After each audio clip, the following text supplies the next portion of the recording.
Amines. तो ये जो चैप्टर है चैप्टर 13, ये 2 पार्ट में डिवाइड है ना। ये जो चैप्टर है चैप्टर 13 ये 2 पार्ट में डिवाइड है।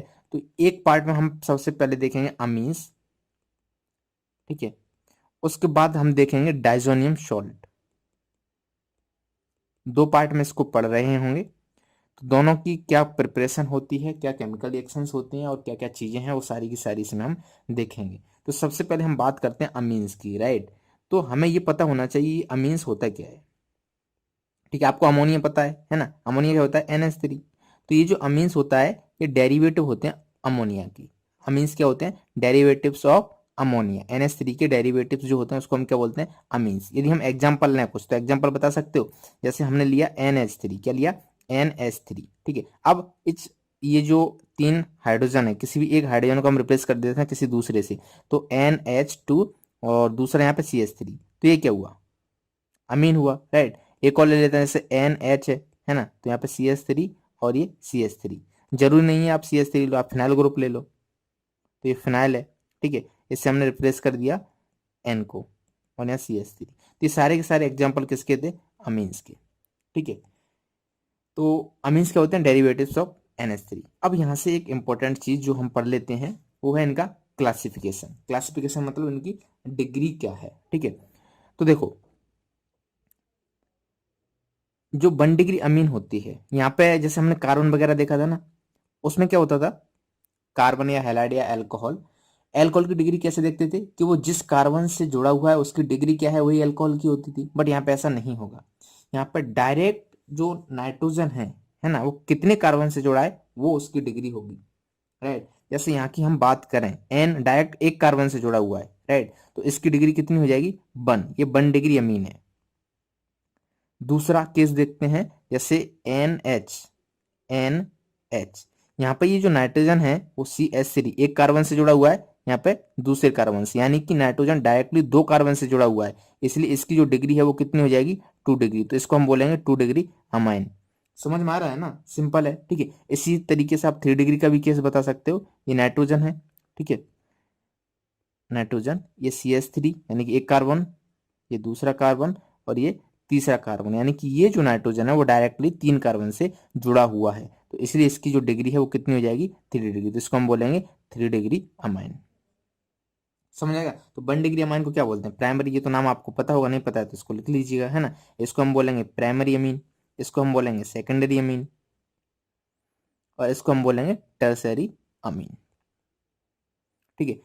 चैप्टर 10 में भी हमने देखा था, चैप्टर 11 में भी देखा था, थोड़ा बहुत इनका यूज करते आ रहे हैं। तो आई होप कि ये तो चीज बेसिक है, आपको पता चल गई होगी, याद हो गई होगी, राइट। अब हम बढ़ते हैं इसकी प्रिपरेशन की तरफ, प्रिपरेशन ऑफ अमीन्स। तो इसकी अमीन्स की किस तरीके से प्रिपरेशन करना, बहुत बहुत बहुत आसान है। जो पिछले चैप्टर है उनसे काफी आसान चैप्टर है ये, और बहुत छोटा है तो जल्दी कवर हो जाएगा, है ना। तो ध्यान से देखते रहिएगा। सबसे पहले हम बात करते हैं reduction of nitro compounds, right. तो नाइट्रो कंपाउंड का कोई एग्जांपल ले लेते हैं। ये क्या है, हमारी बेंजीन है, और इस बेंजीन के ऊपर क्या है, NO2, ठीक है। तो देखो ये क्या है, हमारा नाइट्रो कंपाउंड है। यदि हम इसका रिडक्शन कराते हैं किसके साथ, H2PD, है ना। इसका रिडक्शन यदि हम कराते हैं H2PD, ये तो आपको पता है ना, हर चैप्टर में इसको यूज कर रहे हैं, हर चैप्टर में मैंने इसको यूज किया है HTPD। इसको हम क्या बोलते हैं, कैटालाइटिक हाइड्रोजनेशन, बोलते हैं कि नहीं बोलते हैं, ठीक है।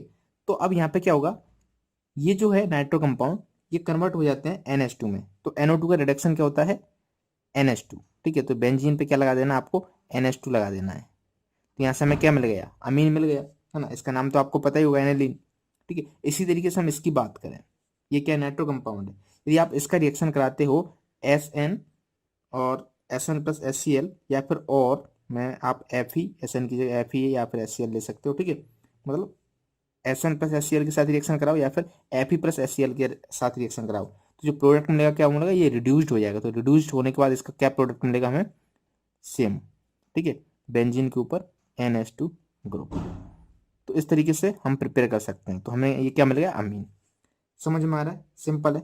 अब हम देखते हैं रिडक्शन ऑफ नाइट्राइल। तो नाइट्राइल का रिडक्शन करते हैं तब हमें क्या मिलता है, अमीन्स मिलता है। तो किस तरीके से अमीन्स बनाते हैं उसको भी देख लेते हैं। तो सबसे पहले हम कोई नाइट्राइल का एग्जांपल लेते हैं, जैसे RCN, RC triple bond N, ठीक है। ये जो साइनाइड है उसमें क्या होता है, ट्रिपल बॉन्ड होता है। इसको भी मिटाल के मैं ट्रिपल बॉन्ड बना देता हूँ यहाँ पे, ट्रिपल बॉन्ड N, ठीक है। तो जब आप इसको रिएक्ट कराते हैं लिथियम एल्यूमिनियम हाइड्राइड के साथ, किसके साथ? लिथियम एल्यूमिनियम हाइड्राइड के साथ, तो यहाँ से जो प्रोडक्ट मिलता है वो क्या मिलता है? RCH2NH2, है ना। देख रहे हैं ना, 1 डिग्री अमाइन ये हमें मिल रही है। कौन सी अमाइन है ये? 1 डिग्री अमाइन। इसी तरीके से जब हम इसकी बात करें RCN, इसका रिडक्शन आप यदि H2 निकल के साथ करते हो तब भी हमें सेम प्रोडक्ट मिलता है। क्या प्रोडक्ट मिलता है? RCH2NH2, 1 degree amine. तो ये क्या हुआ? बेसिकली नाइट्राइल का रिडक्शन। तो आप देख सकते हो CN है ना, यदि इसका लिथियम एल्यूमिनियम हाइड्राइड के साथ रिडक्शन करेंगे तब हमें क्या मिलेगा? CH2NH2 आ जाएगा। यहाँ पे क्या आ जाएगा? CH2NH2 आ जाएगा। ठीक है, तो सिंपल है, ये समझ में आ गया होगा। नेक्स्ट रिडक्शन देखते हैं हम अमाइड का। ठीक है, तो एक अमाइड का एग्जांपल ले लेते हैं, RC double bond O amide. यहाँ पे क्या आता है? NH2 आता है ना, इसी को हम क्या बोलते हैं? अमाइड बोलते हैं। तो अब इसमें हम रिएजेंट लेते हैं, रिडक्शन कराना है इसका, है ना। तो lithium aluminium hydride, second step में हम क्या लेते हैं? पानी। ठीक है, तो इससे क्या होगा? ये इसको रिड्यूस कर देगा, यहाँ पर क्या आ जाएगा? CH2, है ना। तो अगेन हमें क्या मिल जाएगा? अमीन मिल जाएगा। तो क्या मिला? RCH2NH2। देख रहे हैं हमें क्या मिला यहाँ पे? 1 डिग्री अमाइन। सिंपल सी बात है, समझ में आ गया? कोई डाउट है ना? तो ये बहुत सिंपल है। अब हम चलते हैं नेक्स्ट रिएक्शन पे, गैब्रियल थैलेमाइड सिंथेसिस। ये जो होता है वो किसके लिए होता है? For preparation of 1 degree amine, ठीक है, बट नॉट फॉर एरोमेटिक अमीन। ये पॉइंट मैंने लिखा दिया, क्यों? क्योंकि ये काफी इंपॉर्टेंट था। तो यहाँ पे कुछ स्टूडेंट इसको पढ़ लेते हैं केवल कि 1 डिग्री अमीन की प्रिपरेशन के लिए होता है गैब्रियल थैलेमाइड सिंथेसिस, बस। ऐसा नहीं है ना। यदि मान लो एरोमेटिक आपने लिया यहाँ पे कुछ भी, तो एरोमेटिक अमीन यहाँ से नहीं मिलती है। समझ में आ रहा है? तो इस बात को आपको ध्यान रखना है। एरोमेटिक NH2, तो ये क्या है? 1 डिग्री अमीन है ना। तो 1 डिग्री अमीन है ये, बट ये इस मेथड से प्रिपेयर नहीं होगी। क्यों? क्योंकि ये क्या है? एरोमेटिक है। तो इसलिए हम इसको क्या कर देते हैं? यहाँ से इरेज कर देते हैं। अब यदि आप इंटरेस्टेड हो इसकी रिएक्शन देखने में तो मैं वो भी बता देता हूँ। ठीक है, इतनी ज़्यादा खास इंपॉर्टेंट है नहीं ये, बट फिर भी देख लेते हैं। ये क्या है? बेंजीन है, C double bond O, C double bond O NH। इस कंपाउंड का नाम पता है? इस कंपाउंड का नाम है थैलेमाइड, जो हम ऊपर यूज कर रहे हैं।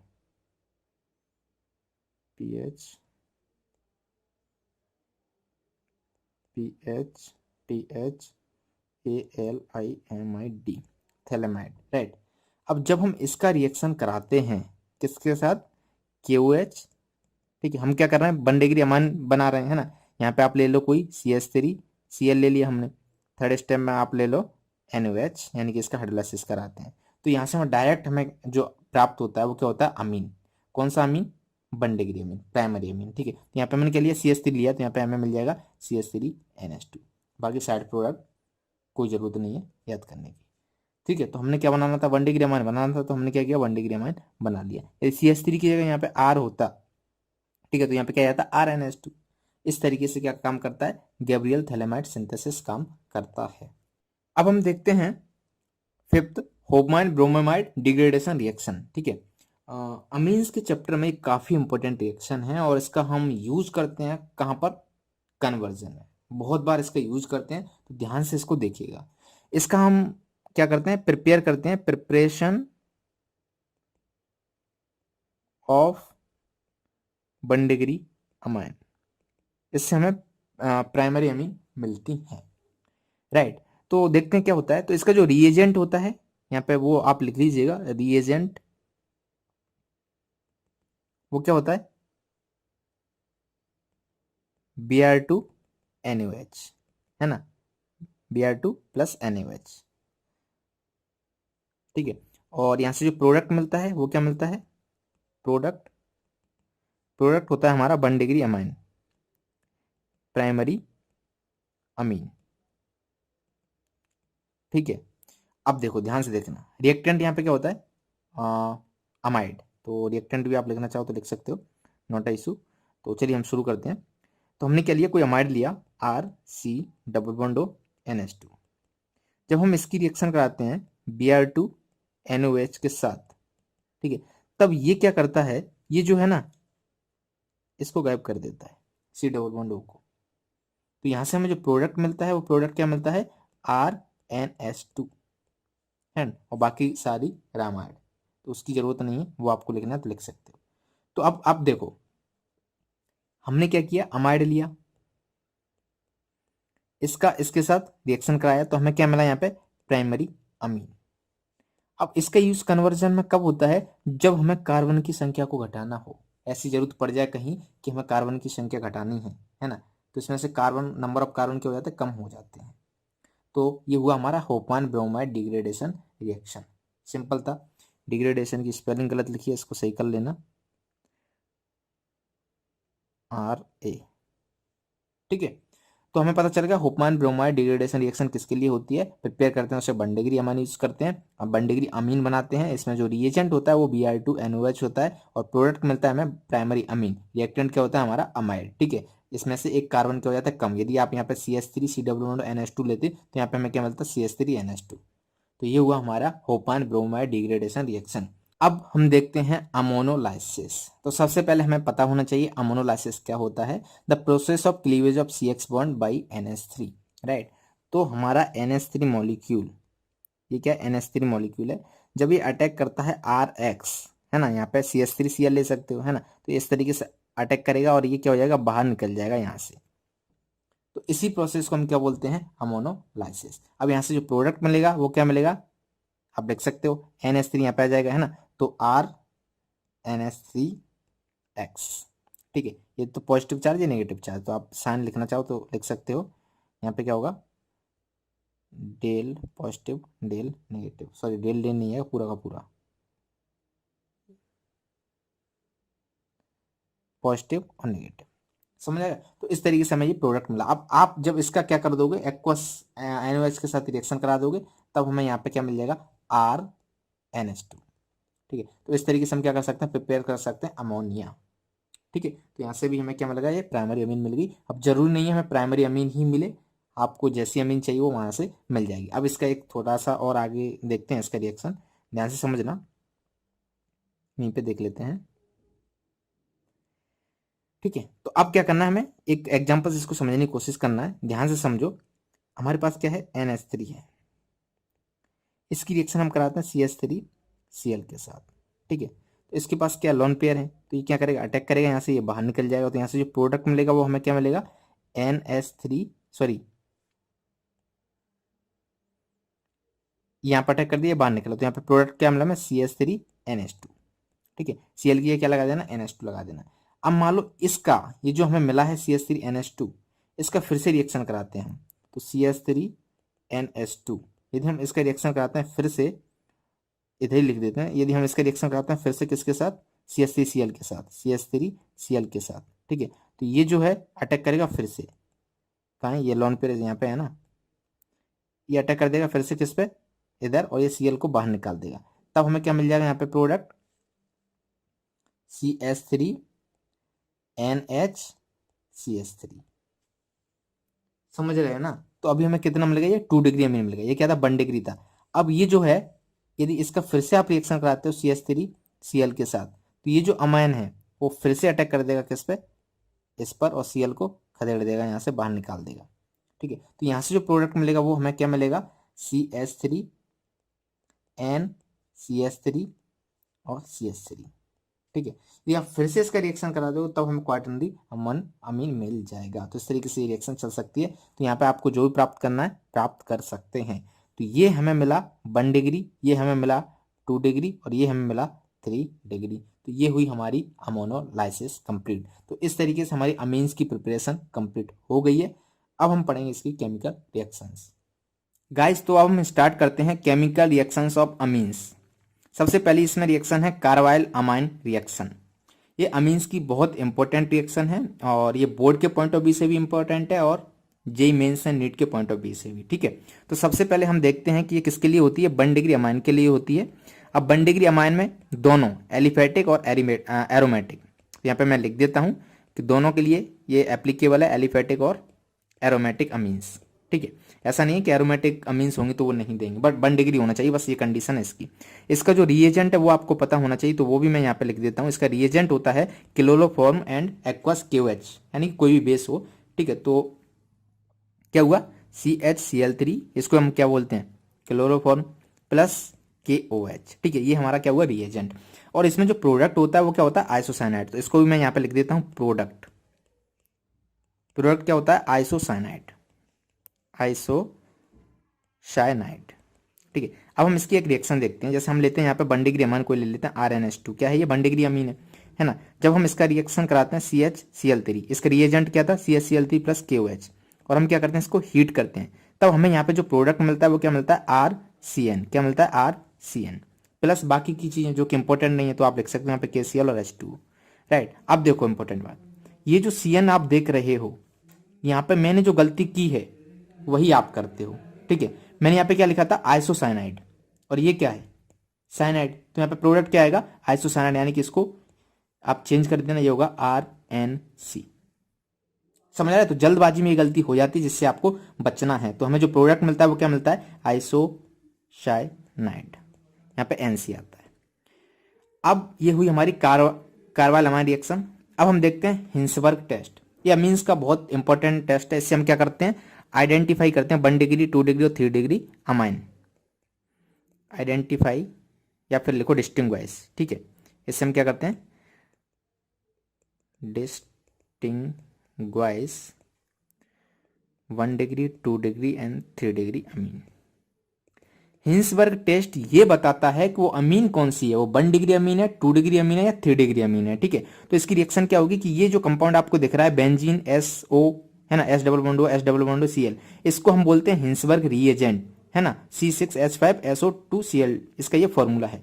तो जब आप इसकी रिएक्शन कराते हो किसी भी अमीन से, तो यहाँ पर जो हमने अमीन ली है वो कौन सी है, 1 डिग्री अमीन है, दिखाई दे रहा है। नाइट्रोजन डायरेक्टली एक कार्बन से जुड़ा है, तो इसलिए इसकी डिग्री कितनी है, 1 डिग्री। राइट, तो जब आप इसका रिएक्शन कराओगे तो यहाँ से HCl निकल जाएगा और ये यहाँ पे जुड़ जाएगा, यानी कि ये प्रोडक्ट मिलेगा। अब मजेदार बात ये है कि इस नाइट्रोजन से ये जो ग्रुप जुड़ा है ये क्या है, इलेक्ट्रॉन विड्रॉइंग ग्रुप है, तो ये अपनी तरफ खींचता है। तो यहाँ पे ये जो H आप देख रहे हो ये क्या है, एसिडिक H है। क्या है, एसिडिक H। तो जब आप इसका रिएक्शन कराओगे, जब इसको आप अल्कली में डालोगे, किसी बेसिक मीडियम में डालोगे, तो इसकी रिएक्शन हो जाएगी। तो ये क्या होता है, सोल्यूबल इन अल्कली। ठीक है, ये अल्कली में क्या होता है, सोल्यूबल होता है। यदि हम बात करें सेकेंडरी अमाइन की, तो ये क्या लिया, देखो नाइट्रोजन डायरेक्टली 2 कार्बन से जुड़ा है, एक ये दूसरा ये, है ना। तो ये जो अमाइन है वो क्या, सेकेंडरी अमाइन है, तो सेकेंडरी अमाइन। तो जब आप इसका रिएक्शन करते हो तो अगेन यहाँ से HCl निकाल लो, है ना, तो हमें जो प्रोडक्ट मिलेगा।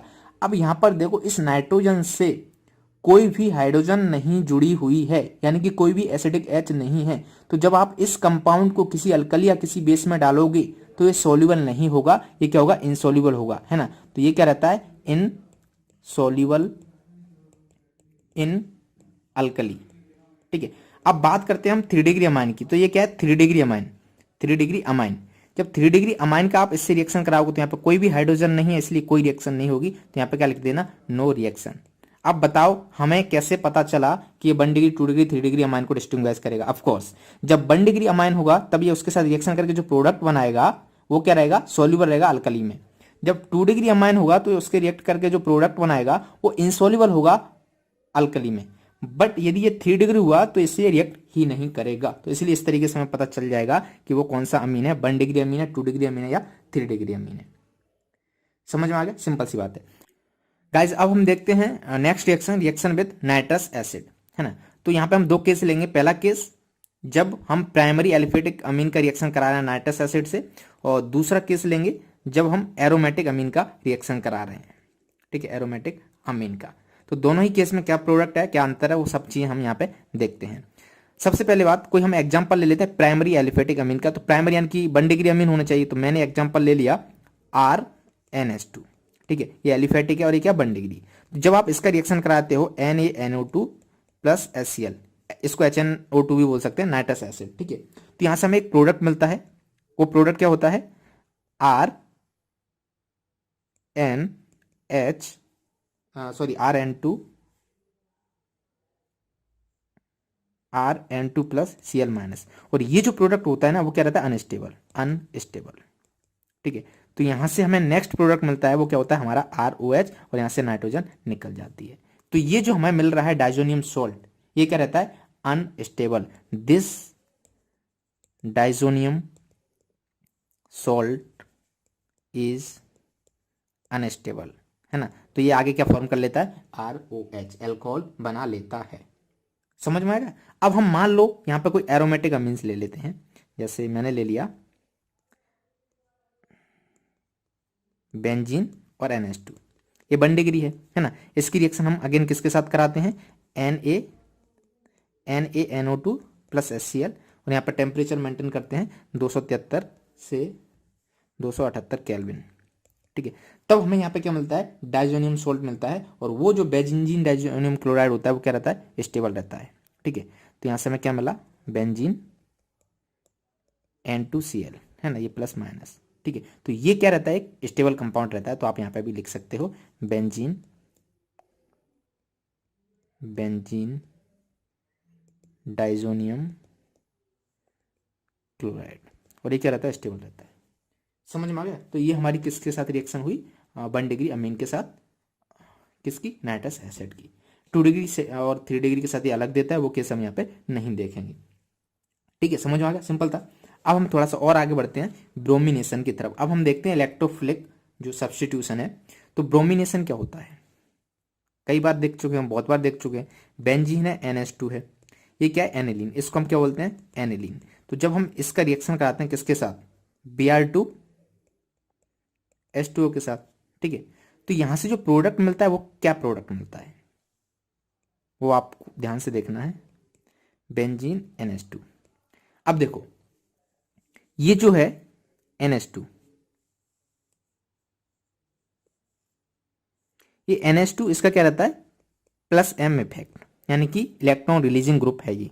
तो ये क्या करेगा ऑर्थो और पैरा पर क्या करेगा इलेक्ट्रॉन डेंसिटी बढ़ा देगा, है ना। तो इलेक्ट्रॉन डेंसिटी कहां बढ़ जाएगी ऑर्थो और पैरा पर। तो यहां पर इलेक्ट्रॉन डेंसिटी बढ़ जाएगी, इसलिए जो Br है वो कहां कहां चला जाएगा, एक जगह ऑर्थो पर आ जाएगा और दूसरी जगह पैरा पर। तो ये जो कंपाउंड है वो हमें देखने को मिलेगा, और इस कंपाउंड का नाम आपको पता है 2,4,6 ट्राइब्रोमो एनिलीन। इसका नाम आप लिख सकते हो 2,4,6 ट्राइब्रोमो एनिलीन। समझ में आ गया। तो इस तरीके से ये रिएक्शन होगी। अब यहाँ पे प्रॉब्लम ये आती है कि मान लो क्योंकि चूंकि ये बहुत अच्छा इलेक्ट्रॉन रिलीजिंग ग्रुप है, इसलिए तीनों के तीनों Br यहाँ पे अटैक कर देते हैं। अब मान लो हमें मोनो सब्स्टिट्यूट मतलब ब्रोमीन एक ही अटैक करवाना है, मोनो सब्स्टिट्यूट एनिलीन बनाना है, तो कैसे बनाएंगे।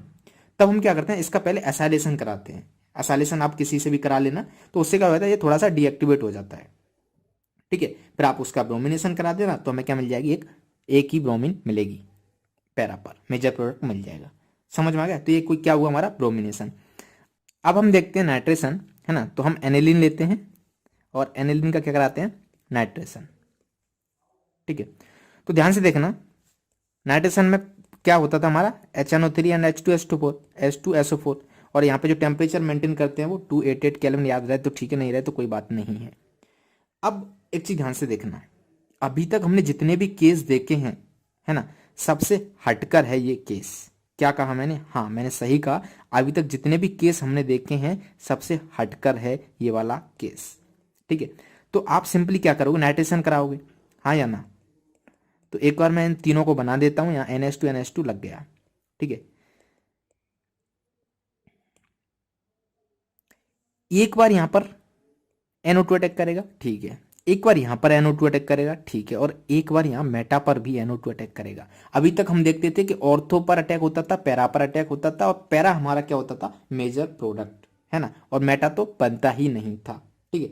बट यहाँ पे थोड़ा सा उल्टा रहेगा, ये जो मेटा है वो एक रीजनेबल सिग्निफिकेंट अमाउंट में हमें मिलेगा, है ना। तो ये जो ऑर्थो है वो हमें मिलता है 2%, केवल 2%, देख रहे हो ना, केवल 2%। और ये मिलता है हमें 51%, और ये मिलता है हमें 47%। तो अब इस केस को आप भूल मत जाना, ये क्या है हमारा मेटा नाइट्रो एनिलीन, ठीक है। अब इसके पीछे हम लॉजिक समझते हैं कि ऐसा हुआ क्यों। तो ये क्या है एक एनिलीन, है ना, इसके पास क्या है लोन पेयर है एनिलीन, ये बेस है, ठीक है। और ये क्या है एसिड, तो ये एसिड बेस रिएक्शन हो जाएगी, है ना। तो यहाँ पे एनिलीनियम आयन बन जाएगा। तो ये जो एनिलीनियम आयन होगा वो क्या करेगा, रिंग को डीएक्टिवेट कर देगा, यानी कि ऑर्थो और पैरा पर जो इलेक्ट्रॉन डेंसिटी उसको मिनिमाइज कर देगा। तो अटैक कहां पर होगा, मेटा पर। तो समझ में आ गया, ये 47% क्यूब बना है ना। तो इसको ध्यान रखना, ये एक स्पेशल केस है, सबसे हटकर है जो भी हमने अभी तक पढ़े। मान लो हमको ये बनाना ही नहीं है, हमको मेजर प्रोडक्ट पैरा चाहिए, तो कैसे बनाए, तो सिंपल सी आप इसका क्या करा देना, असाइलेशन करा देना। तो हमें असाइलेशन के बाद जो प्रोडक्ट मिलेगा वो क्या मिलेगा, पैरा डायरेक्टिंग। ठीक है, इस तरीके से हम इसको रोक सकते हैं। तो ये हुआ हमारा नाइट्रेशन कंप्लीट। अब हम देखते हैं सल्फोनेशन। ठीक है, ये भी हमारा थोड़ा सा हटके होने वाला है, तो ध्यान से देखना। ये हमने बेंजीन ली और बेंजीन पे यहाँ पे क्या लगा दिया, NH2। ठीक है, इसी को हम क्या बोलते थे, एनिलीन, बचपन से देखते आ रहे हैं, है ना। तो जब आप इसका रिएक्शन कराते हो कंसंट्रेटेड H2SO4 के साथ, यानी कि सल्फ्यूरिक एसिड के साथ, है ना, और हीट करते हो, ठीक है, तब हमें यहाँ से जो प्रोडक्ट मिलता है वो प्रोडक्ट क्या होता है, कुछ इस तरीके से NH2, और यहाँ पर क्या जाता है SO3H, क्या जाता है SO3H। बट मजेदार बात ये है कि ये क्या है, बेस, और ये क्या है, एसिड। तो ये H प्लस अपना इसको दे देता है, पर यहां से जो प्रोडक्ट मिलता है वो क्या मिल जाता है हमें, एसिड बेस रिएक्शन हो जाती है। तो यहां से NH3 प्लस और यहाँ पे SO3 माइनस, और इसको हम बोलते हैं ज्यूटर आयन। क्या बोलते हैं, ज्यूटर आयन। ठीक है, इसको मिटा देते हैं एक बार, ज्यूटर आयन। ठीक है, तो इस तरीके से हमारा क्या हुआ, एनिलीन की जो इलेक्ट्रोफिलिक सब्स्टिट्यूशन वो कंप्लीट हो गई। और एक और बात यहाँ पर लिख देना, ये क्या करते हैं, फ्रीडल क्राफ्ट रिएक्शन नहीं देते हैं, फ्रीडल क्राफ्ट रिएक्शन नहीं होती है। क्यों, क्योंकि क्या है ना, ये डीएक्टिवेटिंग ग्रुप बन जाता है, इसलिए फ्रीडल क्राफ्ट रिएक्शन इसमें पॉसिबल नहीं हो पाती है। तो ये हुआ हमारा सल्फोनेशन भी कंप्लीट। अब हम शुरू करते हैं बेसिसिटी ऑफ अमीन्स। ठीक है, जो अमीन्स होता है, जैसे मैं एक एग्जांपल लूं, CH3NS2। ठीक है, ये क्या है, अमीन्स है। और यहाँ पे मैं दूसरा एग्जांपल लेता हूँ HCl का, है ना। आप देखना इंटरेस्टिंग पॉइंट, यहाँ पे क्या होता है, लोन पेयर होता है। ठीक है, और ये H प्लस, ये क्या रहता है, इसका नेचर बेसिक रहता है, क्योंकि इलेक्ट्रॉन डेंसिटी ज्यादा है तो क्या होगा, इसका बेसिक नेचर उतना ज्यादा होगा, है ना। तो यहाँ से ये क्या कर लेता है, H प्लस ले लेता है, क्या कर लेता है, H प्लस ले लेता है, और एक नया कंपाउंड बनाता है। वो क्या होता है हमारा CH3NH3 प्लस, ये प्लस है तो Cl माइनस यहाँ आ जाएगा, है ना। तो सिंपली हमें ये पता चल रहा है, ये क्या रहता है, बेसिक रहता है, इसलिए एसिड से रिएक्ट करता है, हमें यहाँ पे सॉल्ट बना लेता है। ठीक है, कोई दूसरा एग्जांपल लेना चाहते हो तो एक और एग्जांपल ले लो, जैसे मैं एनिलीन का एग्जांपल ले लेता हूँ। ये बेंजीन NH2, क्या है ये, एनिलीन है। ठीक है, जब आप इसकी रिएक्शन कराओगे HCl के साथ, तो यहाँ पे अगेन क्या है, लॉन पेयर है। तो ये जो लॉन पेयर है वो क्या कर देंगे, यहाँ पे अटैक कर देंगे, H प्लस ले लेंगे, और यहाँ से जो मिलेगा हमें वो क्या होगा, एक सॉल्ट होगा, यानी कि benzene NH3 plus H plus ले लिया। अब यहाँ पे क्या जाएगा, Cl माइनस। ठीक है, न्यूट्रलाइज मतलब न्यूट्रल है, साइन चार्ज मैंने इसलिए लिखा है जिससे आपको ये थोड़ा सा दिखाई दे। तो ये क्या हुआ, हमें सिंपली पता चला अमीन्स क्या होते हैं, बेसिक होते हैं नेचर में। ठीक है, अब देखो, एक सिंपल अमोनिया लें NH3, और एक दूसरा अमोनिया लें CH3NH3। ठीक है, अब इसमें बताओ कौन ज्यादा बेसिक होगा। तो यहां पर सिर्फ दो लोन पेयर है, यहाँ पे भी लोन पेयर है, और इधर कोई ग्रुप नहीं है, इधर एक ग्रुप लगा हुआ है। ये ग्रुप का क्या है, प्लस आई इफेक्ट है, क्या है, प्लस आई इफेक्ट, है ना। तो ये क्या करेगा, इलेक्ट्रॉन देगा, किसको, इसको। तो इलेक्ट्रॉन इस तरीके से दे रहा होगा, यानी कि ये इलेक्ट्रॉन डेंसिटी यहाँ पर इंक्रीज कर रहा है। तो बेसिसिटी किसकी ज्यादा हुई, इसकी।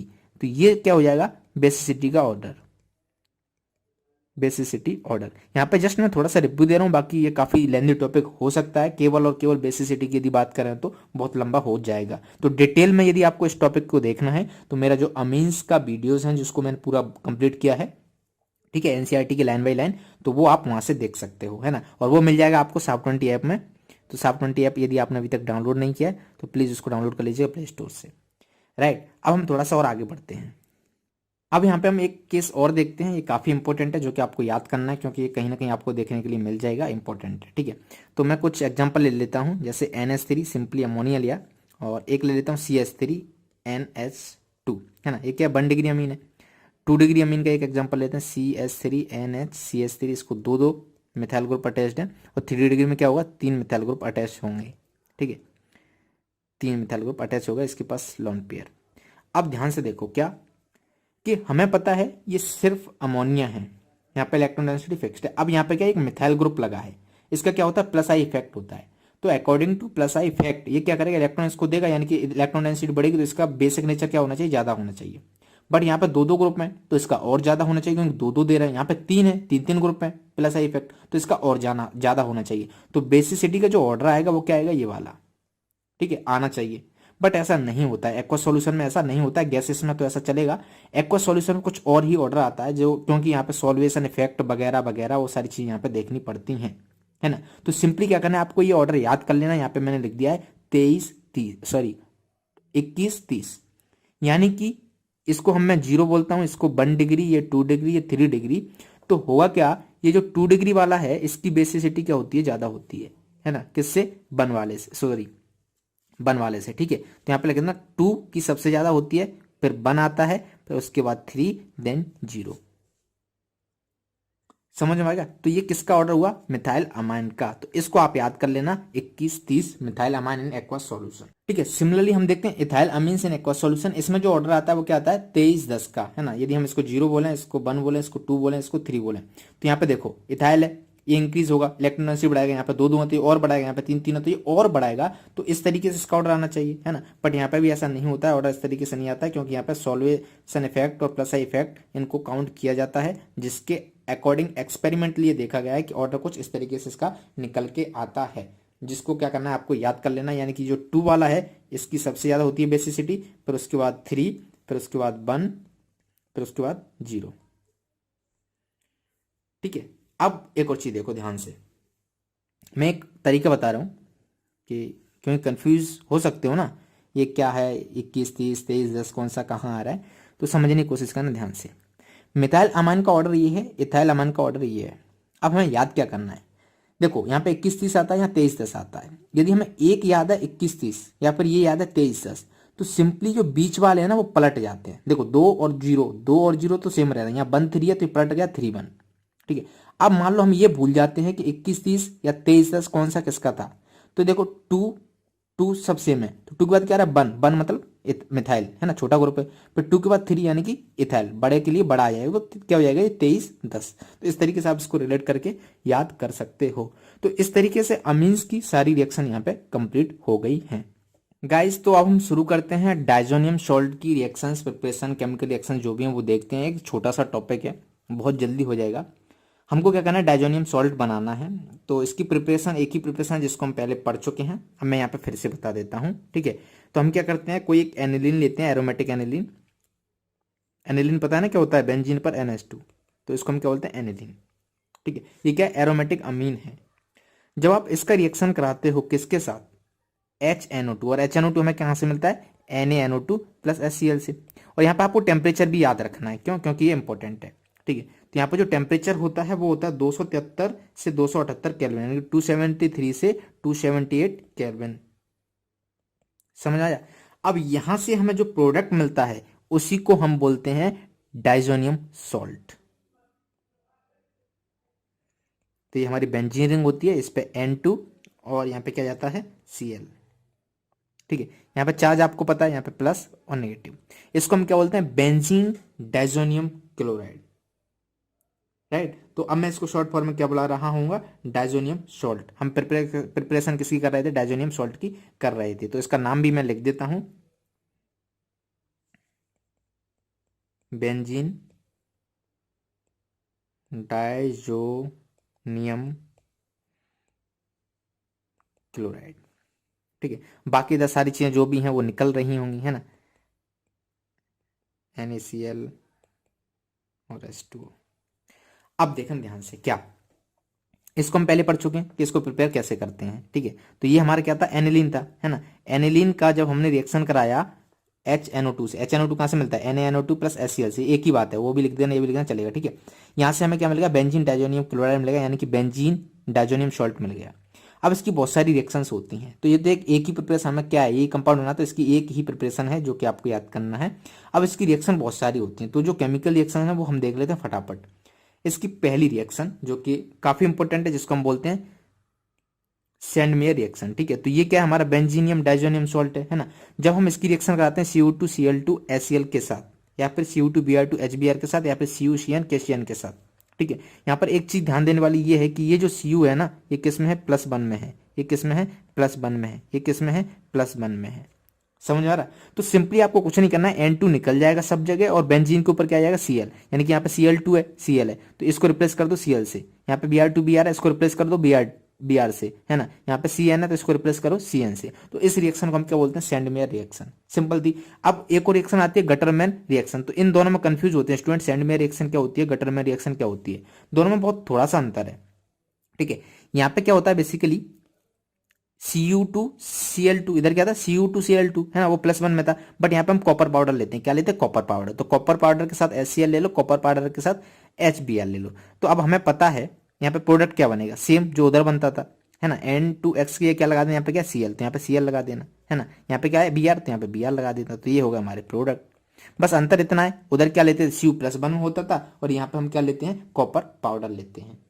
समझ आएगा। बाकी N2 वगैरह जो भी है निकाल देना, यहाँ से N2 निकला, है ना, N2 निकला और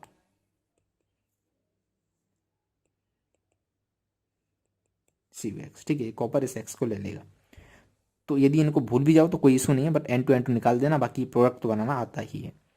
काफी आसान था। नेक्स्ट प्रोडक्ट देखते हैं। यदि हम इसकी रिएक्शन KI से कराएंगे, है ना, तो क्या मिलेगा, यहाँ पे सिंपली I आ जाएगा, है ना। तो इस ग्रुप को किससे रिप्लेस कर देना, आयोडीन से रिप्लेस कर देना। बाकी क्या, वही N2 निकाल देना और एक K इसको ले लेगा, तो यहाँ पे क्या मिल जाएगा, KX। समझ में आया, सिंपल सी बात है। जैसे इसकी बात करें, ये मैंने क्या कर दिया, यहाँ पे आप Cl लगा देना।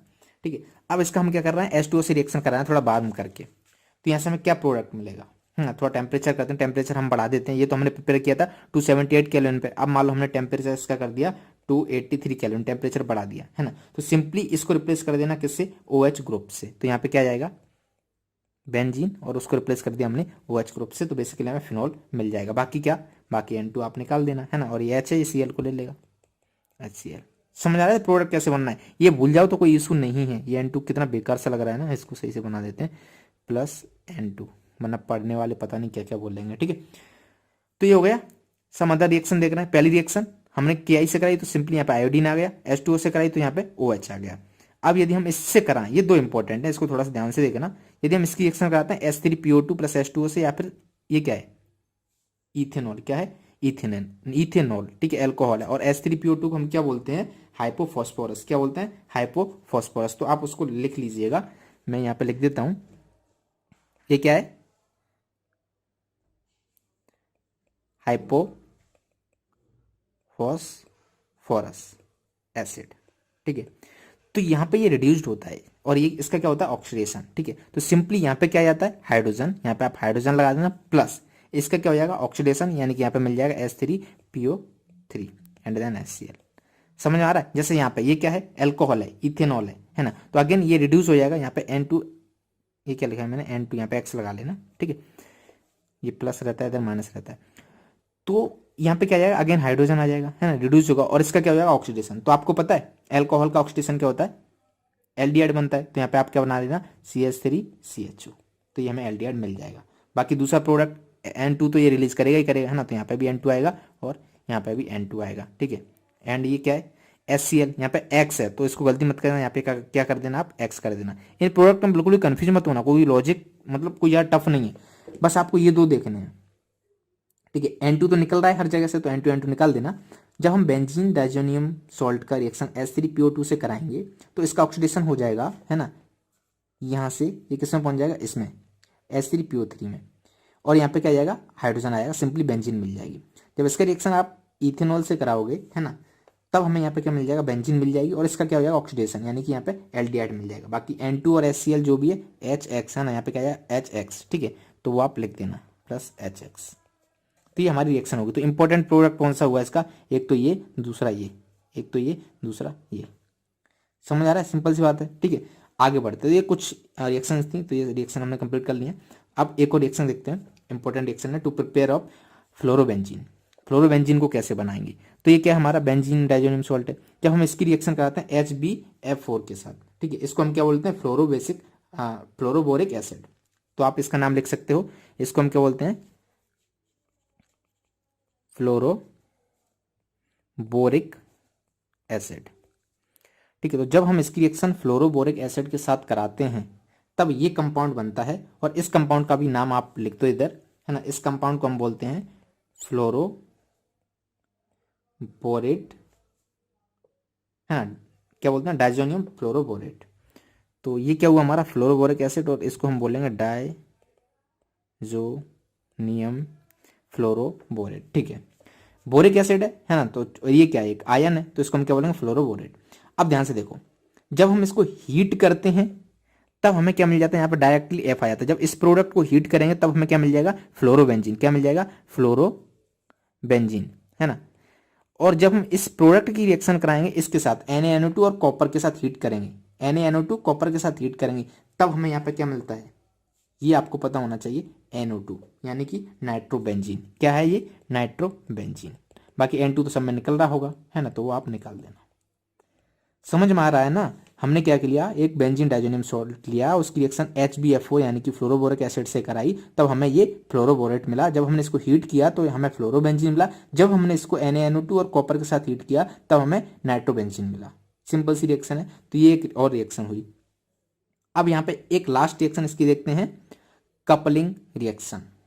कपलिंग रिएक्शन क्या है, नाम से ही पता चल रहा है, कपल, है ना, दो कपल होते हैं। कपल तो सुना ही होगा ना, आप तो इसमें परफेक्ट हो, लव गुरु, एक दूसरे को मिलाने का काम करते हैं कुछ लोग स्कूलों में, है ना।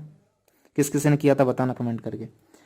तो ठीक है, अब ये इसकी गर्लफ्रेंड है, ये इसका बॉयफ्रेंड है, नहीं है नहीं, मान लो ये दोनों एक दूसरे को चाहते हैं, वो आपको इन दोनों को मिलाना है ना। तो सिंपली ये कुछ समय बाद कपल बन के एक हो जाते हैं। ये इसमें मिल गया, ये इसमें मिल गया, और एक प्रोडक्ट बना लिया। इसी रिएक्शन को क्या बोलते हैं, कपलिंग रिएक्शन। ऐसा एग्जाम में लिखाना, आपको पूरे पूरे मार्क्स मिल जाएंगे, ठीक है।